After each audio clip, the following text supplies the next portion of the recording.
What's up, everybody? Welcome to Marketing Island Revenue Edition. And what better to do a Revenue Edition with the head of growth at Apollo, Liz Spektor. She also worked at Refine Lab. So what better person to talk about revenue? Liz, welcome to Marketing Island.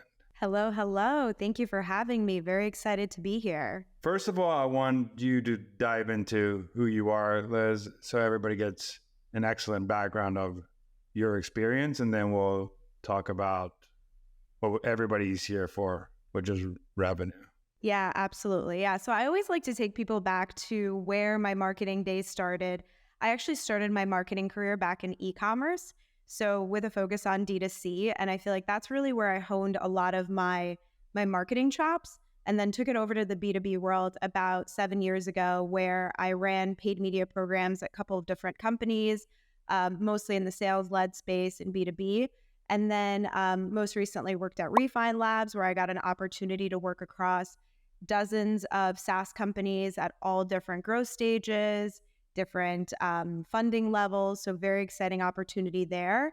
And now I run our growth marketing here at Apollo, which is a product-led company. Very exciting time for us. We're growing very rapidly. So yeah, that's a little bit about me on the professional front.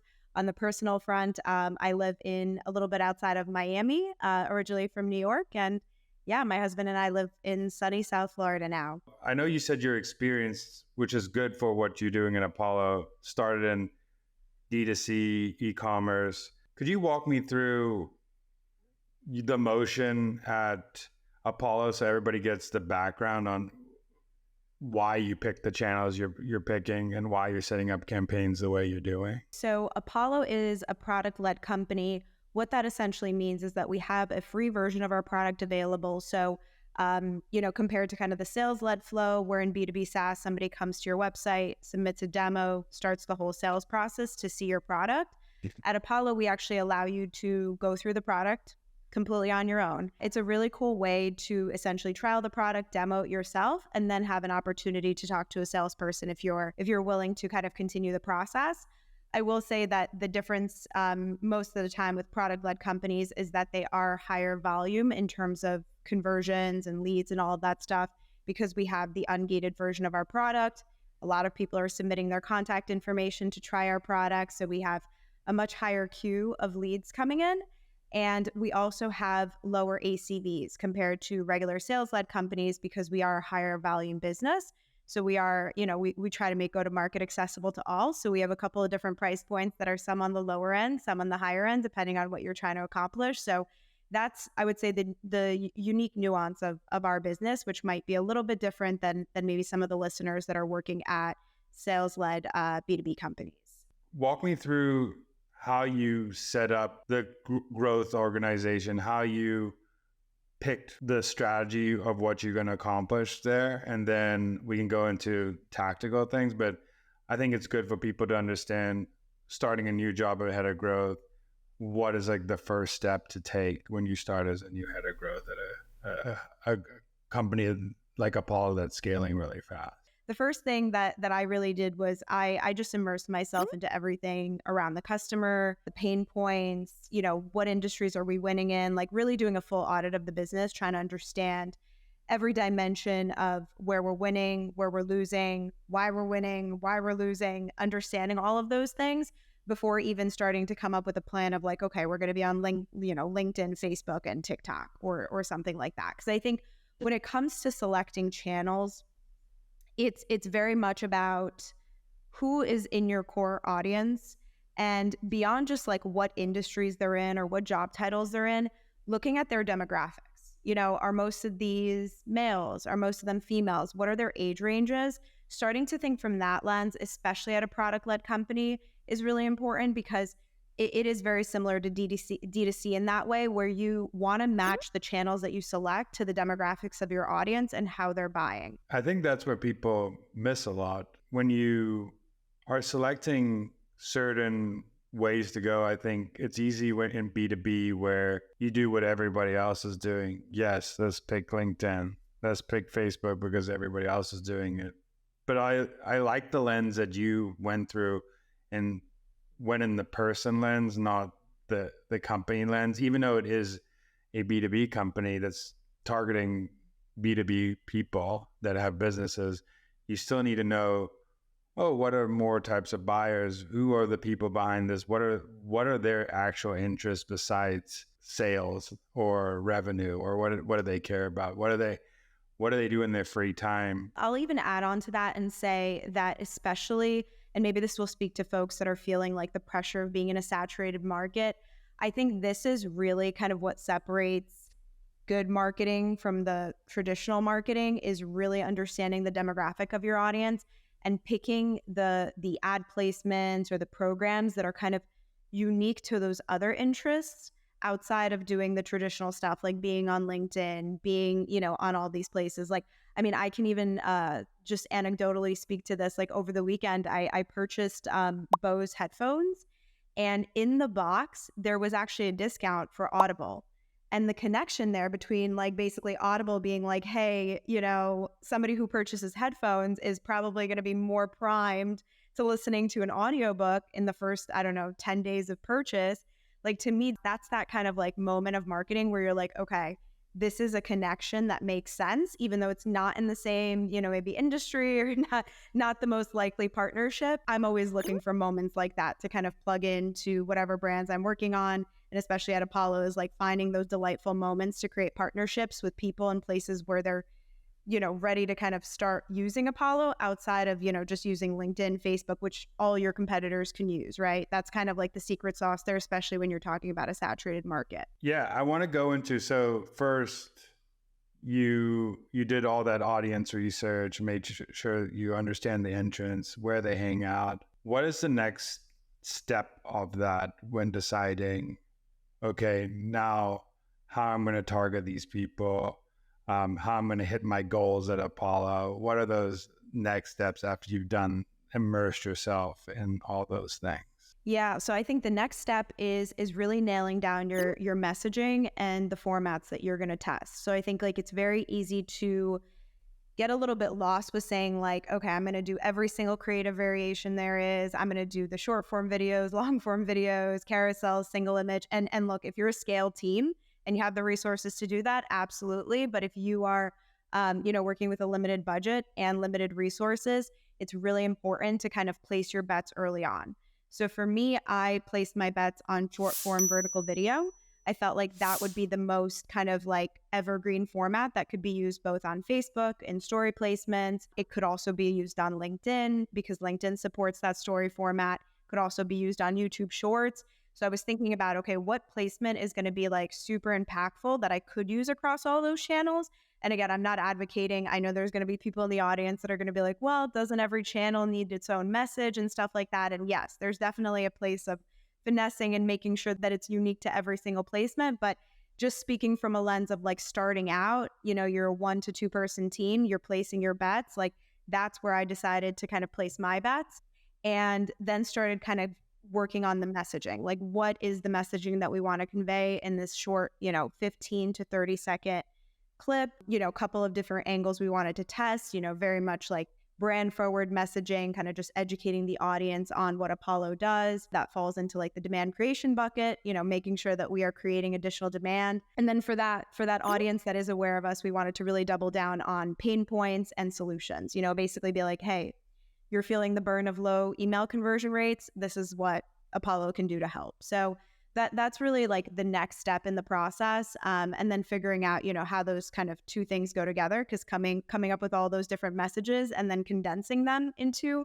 a 15 to 30 second placement is definitely the tricky part there. One part I want to note about this is when you said place bets, most people think, oh, I'm going to pick a channel to place a bet on. And I think one thing people forget a lot is format is probably as or more important as what the channel you pick and how you are displaying it. And I think a lot of people, when they think I want to place bets, they say, oh, I'm going to double down on TikTok and that's all I'm going to place my bet on, instead of saying, okay, I'm going to pick short form video and maybe spread my budget a little between YouTube Shorts, TikTok, Facebook, LinkedIn, And that's how I'm going to test my messaging and see what works, especially when you're early, because you want to see, oh, does it hit on LinkedIn? Does it hit on TikTok? Does it hit on this? Maybe I need to adjust it for TikTok, but not LinkedIn. I need to adjust it for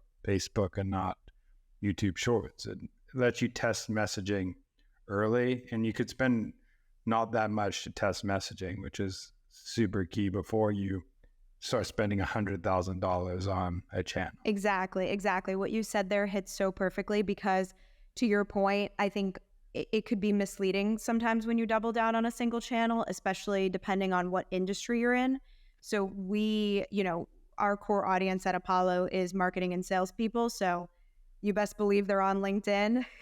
You don't have to do a ton of research on that one, but I have worked with, different brands in the past that they were not sure if their audience was on LinkedIn, like they were targeting, contractors or teachers or people that, not to say that those, I'm generalizing to say that, they're not on LinkedIn, but they're not in LinkedIn as massively as maybe salespeople are, marketing people are, really like the B2B tech community is. So that's where you kind of want to place your bets on format and diversify your channels, because the signals will be so much faster. Versus if you bet on something like, oh, I'm just going to go all in on LinkedIn because it just seems to be like the right fit, and kind of, it's like you're throwing in, quarters into the vending machine without anything falling out on the other end. So that could be really frustrating and just like disheartening to the whole process. So yeah, I definitely think one of the biggest takeaways is, optimize for format, figure out what that format is that you want to place your bets on, and then think about how do you create a format that's the most, I guess, not evergreen, but the most usable on multiple channels that you feel like your audience is on. And yeah, test those small budgets across those channels to get those signals quicker. What is the quick rundown on what needs to be in a short form video to make sure that it hits on paid? What are those characteristics they need and aspects they need to be successful?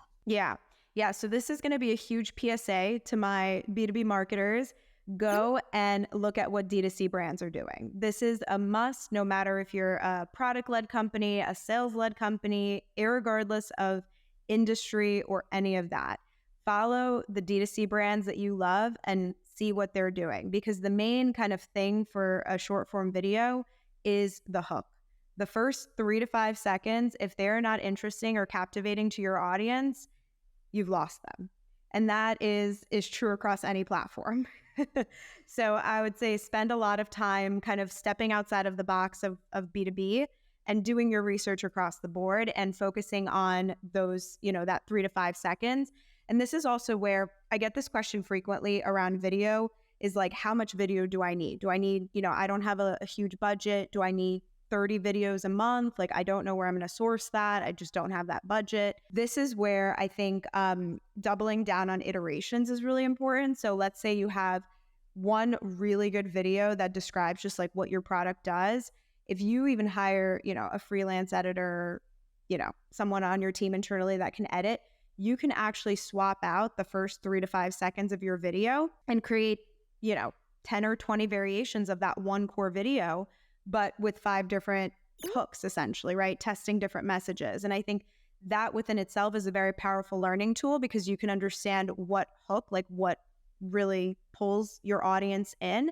And then based on those learnings, double down on what your next set of videos is going to be. So I think when you think about quantity of videos, it's less important to have, hundreds of these like beautifully produced short form videos, and more of a focus on the actual hooks and creating iterations of one really, really solid video.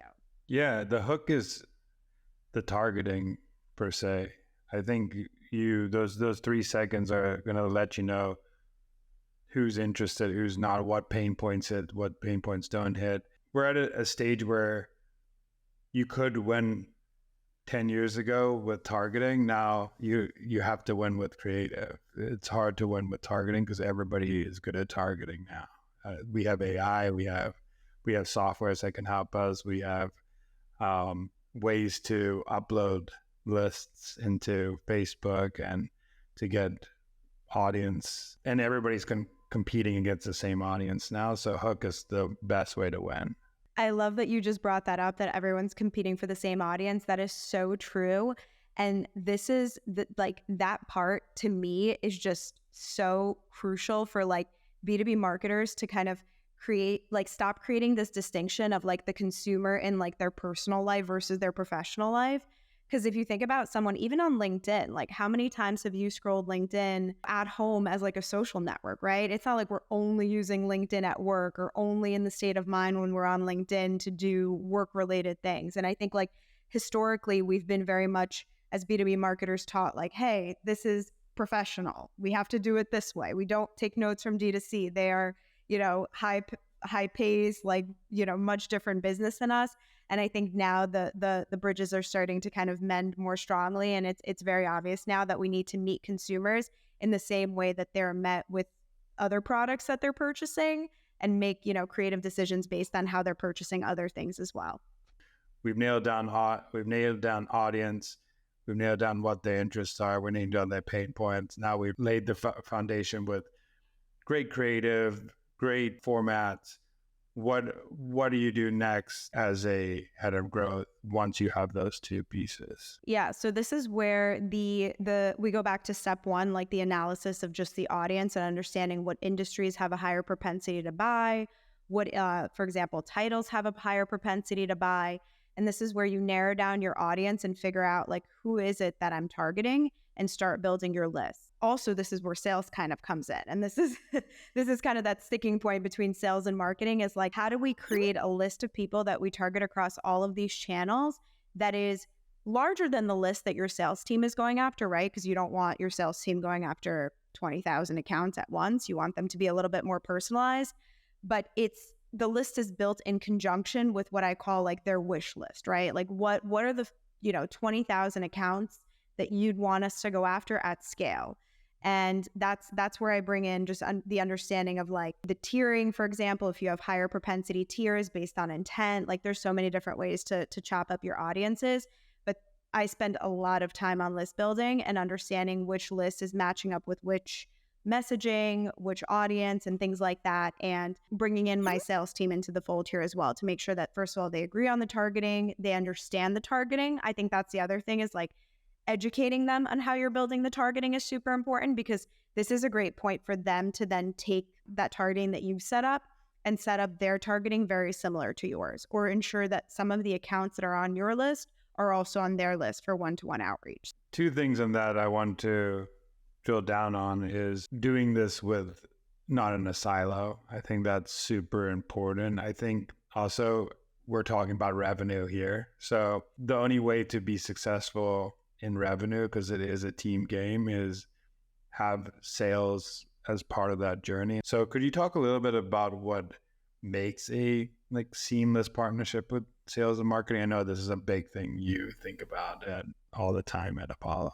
I think the biggest part of that connection is having sales feel involved in the process of campaigning. That's where I feel like a lot of marketers, like they, get defensive and say, sales is not closing the leads that I'm sending them. They're saying they're low quality and all this stuff.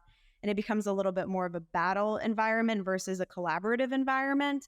And if you bring your salespeople into the fold, whether it's, your SDRs who are on the ground level, who are really kind of, in the trenches, listening to your prospects, speaking to your prospects, making those cold calls, understanding what sticks, what doesn't, you will, first of all, have such a quick feedback loop with messaging, because you can understand, like, you can pass by like 5 of the hooks that you've created, right, for your short form videos to your SDR team and be like, hey guys, based on like what you've been, speaking to prospects about this week, do you think this will land?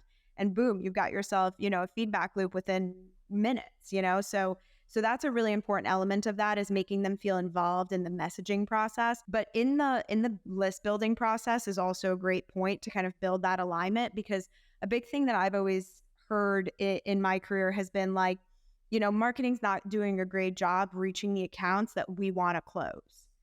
That's such a huge one that I continuously heard, is like, when I reach out to the prospects that are on our top tier list, they have no idea what our brand is. So what is marketing doing? Like that's a huge conversation that happens within teams. And I think a big part of that is just involving your sales team in the list building process and going after the same accounts. That's another big thing. So even though, say, for example, from my lens, I'm running paid programs, I have a specific list serving across multiple channels. I have the same kind of setup happening on the outbound side where I'm working with our sales team and they're going after a smaller subset of that list. Like they're going after, the top tier companies, and they're going after them and, kind of promoting similar messaging and reaching out to them as an additional touch point.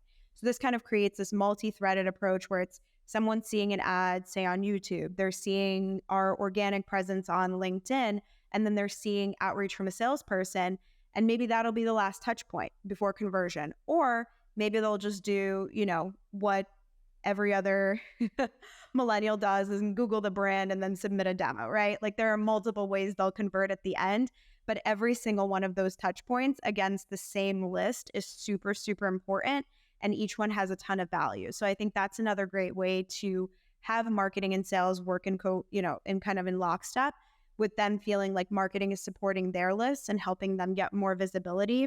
And that's also a great way to measure account penetration as well. Because I think like when we talk about revenue, it's really easy to just get lost in like the top of the funnel numbers, right? Like we talk about leads, we talk about opportunities created, but especially on those really big enterprise deals, like everybody, again, different listeners, probably different industries, different ICPs, but particularly for that enterprise segment, like say you're selling to financial services, where you're selling into a bank, there's hundreds of stakeholders, hundreds of touch points. You want to make sure that you have those touch points covered across both your paid programs and your outbound programs. And then of course, also your event programs and everything else happening in marketing. But having that kind of cohesive understanding of how you're penetrating an account is also super important outside of just looking for the revenue numbers, because the revenue numbers are super important, but they are a lagging metric. And depending on your sales cycle, your ACVs, when you see those revenue numbers could be, 5 months out, 6 months out, but account penetration could be measured within like the first 30 days of launching a campaign. I like that you talked about the lagging metric of revenue, because I think this also creates bad behaviors if you look at it as the end all be all metric, because like you said, Millennials, Google, the brand, if you have an attribution system set up, which let's be honest, a lot of people have this, where someone does a branded Google search and Google's your brand, and then someone says, okay, let's double down on branded Google search because that channel created that demo request, which created the sale. But you don't have all those messages like, oh, TikTok was the first touch point to get this person into our world. They came to our website, they started looking at our stuff.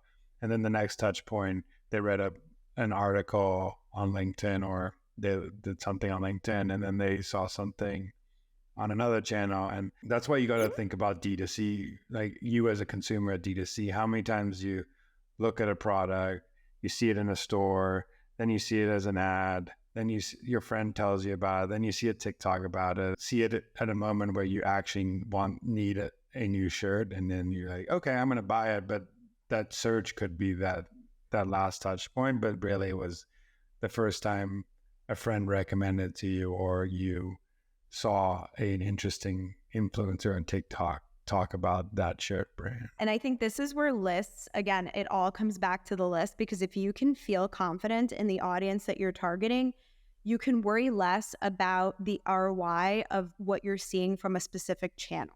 So it's kind of like two things. One is either your list is not great, and that's what's causing maybe like the channels not to have as much of an impact on your pipeline, or the other part of it is that your targeting is good, but your messaging is not good. So I think if you're listening right now and you kind of don't know what side you fall on, this is a great time to look at your lists, make sure that they're up to date and refreshed. Or if you're already in the camp of having done that, then look at your messaging and understand like, okay, so I know I'm reaching the correct eyeballs, but am I saying the right things to them? Because if you've nailed your list and you've nailed your messaging, you are probably not sweating individual channel ROI, because you're seeing such a high blended ROI coming in from marketing that it's like not even a conversation. What is in your mind, your mix of, hey, I need to have this much go towards of education of people who might not know about my brand versus, hey, people know about my brand but aren't completely sold on the pain point versus those people who are already thinking about buying and haven't pulled the trigger yet? I think it just depends on your business. Like some people have seen success with 70-30. Some people have seen success with 80-20, right? It kind of depends. But I will say that spending above 50% of your budget on paid search is ultimately, it's going to help you capture leads in the short term, but you're going to see a point of diminishing returns by not investing more money into creating more demand. Unless your brand is somehow, I don't know, goes viral on TikTok and everyone's searching for it the next day. Sure, amp up those Google search buckets, capture all those leads and stuff like that. But in a classic setting, I would say try not to spend over 50% of your budget on paid search because, again, we as marketers sometimes chase those short-term results, and Google search is very much a, get happy fast kind of channel because you get a lot of leads immediately and you have that last touch attribution for them. But it will at one point, if you're not investing back into creating more of that demand, that channel will start to diminish as well. What are the key metrics you're looking at to justify success of a campaign or your overall growth strategy? Yeah, so here it also breaks out into leading indicators and lagging indicators. So leading indicators for me, depending on the platform, I am looking at in-platform metrics, of course, as like kind of early signals to understand if the messaging and the format makes sense. If you are running video content, I do advise you to also look at your CPMs because that's all like a very kind of metric that isn't advertised necessarily because we as marketers are always looking at engagement rate, CTRs, things like that. But particularly on video content, I would look at CPMs and see if that accomplishes actually a lower, like using the video placement accomplishes a lower CPM than using static imagery, because that's a win within itself. And I would say also looking at engagement rate, of course, on static units, looking at just overall impressions served against the size of your audience. So understanding how much of your audience you're actually reaching with your current budget. Because I think sometimes we spend 3 months running a campaign against an audience and then we feel like the results are not there on the lagging side, meaning like building pipeline and actually driving revenue. But then we realize we're only reaching 10% of our audience with our current budget. So I think like managing the expectations around like if we're going to put, let's say $30,000 a month against our paid programs and we expect to get, 5x revenue from that and just making up a number, is it realistic, right? Maybe for some brands it is, for some it might not be. So understanding how much of your audience you're really reaching, is that a big enough dent to make to actually see revenue on the other side? And then if not, making decisions on maybe scaling up, certain channels and things like that. On LinkedIn specifically, I'm a huge fan of demographics reports. So LinkedIn actually allows you on the back end to see the companies that you've delivered impressions to. And that way you're also able to audit your campaign setup. So make adjustments on your targeting to make sure that, if you're seeing someone you don't necessarily want to see in that list, you can add them to your exclusions. So when you look at your demographics reports, it's a great piece of data to bring to your sales team and show them like, these are all of the accounts that are getting impressions from our ads. And especially if there's accounts there that your sales team is going after, which there should be, they'll get super excited about it. I mean, I've been in multiple meetings before where I've showed this type of report and they're like, oh my God, that's my target account. Yay. Like they're seeing ads, So again, making that relationship stronger there by showing them that your work is impacting their work as well. So I would say all of those things are definitely important. And in terms of lagging indicators, that's where you start seeing, leads come in and tying that back to the accounts that you're targeting. That's why I'm like such a big person on lists, because it's really hard to measure the impact that your channels are making without a really good list. Because if you're all over the place or you're using native targeting, you don't know who you're reaching. So like say you have an amazing lead that comes in and converts, but you don't know if they came from one of your campaigns or if they just heard about you from a friend, whatever it is, you'll never be able to trace that back. So what I urge marketers to do is look at their qualified lead lists or their opportunity creations within a month's period and compare those against their actual account list that they're targeting to see if there's any overlap there. Like that's a really good signal to understand, like, am I reaching those accounts on these channels, even though direct attribution is going to be very unlikely because we know this, like people are not scrolling LinkedIn and necessarily ready to buy in all scenarios. So coming back to that, account penetration and tying back accounts to what you're seeing in the funnel is super important. And seeing growth of those logos in your funnel is another really important indicator, right? Like, were you seeing maybe a mix of companies that were under 50 employees at one point, and now you're seeing companies over 50 employees? And that's actually the market, you're trying to go up market. So there's a lot of different things that you can look for before reporting on things like opportunity creation, pipeline creation, revenue, which depending on your sales cycle, like I always like to say that the lagging metrics take about 2x your sales cycle. So if your sales cycle is 3 months, it'll probably take you 6 months to see that in your funnel. Again, this is a very general rule of thumb. It might be different in some scenarios, but that's how I always like to project it. And before you start seeing those lagging metrics, it's really, really important to get some sort of signal as to, are your channels working? Are your audiences working? So I urge you to look at your existing, funnel data, see if you see any shifts in it. Again, moving towards different, maybe if you're going after different segments or, different company sizes, are you seeing more of those come in? And then measure the penetration against your account list. I have nothing to say to that because that was just a knowledge bomb that I just. So I'm just going to leave it at the last question, which is wouldn't be the marketing millennials without this type of question. But what is a revenue hill you would die on? I think like the one that I would die on is validating that you need to have demand creation along with demand capture is a really important one. So what I mean by that is that a lot of times, especially in scenarios where you have to explain your strategy to leadership, it comes to a point of like, I need to see direct ROAS from all of the channels that you're running or all of the initiatives you're running. And that is a very tough position for a marketer to be in because it skews your decision-making to maybe those, like we were speaking about, those demand capture channels. I will always continue fighting for the 60-40 split or even 70-30 if you're feeling risky. Like, you got to continue building demand for your brand regardless of seeing that direct ROI. And I really urge marketers, and I practice this myself, is like finding new ways to find those positive signals outside of just direct attribution. Because again, if we're just looking at direct attribution, we are just going to see Google search, we're going to see organic, we're going to see direct, and that is going to give us really not a ton of room for optimization beyond just knowing like, hey, these are the last touch points. Let's make sure that they're optimized for conversion.